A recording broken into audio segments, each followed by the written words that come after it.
In this short video, I'll show you how to make a color-coded drop-down list so that you can standardize data entry for campaign status. First, highlight the first cell. Next, on your keyboard, hold Alt-A-V-V, and this tab should pop up. Now in the Allow section, make sure that you choose List and these two tabs are checked.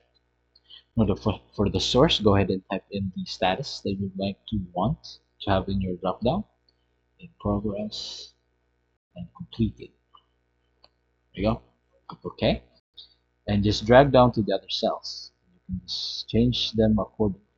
Progress, completed, completed. There you go. Now to color code them, make sure you highlight all of them. Go to Home, Conditional Formatting. Click Highlight Cell Rules and Equal to right here. Now go ahead and type in the word that you'd like to have the highlight on. Mine for pending, perhaps yellow. There you go. Go ahead and do the exact same process again. Equal to. This time for in progress, it's oh, you can also choose custom format to change the color, perhaps blue for the progress. That's okay. And finally, the completed is going to be green. There you go.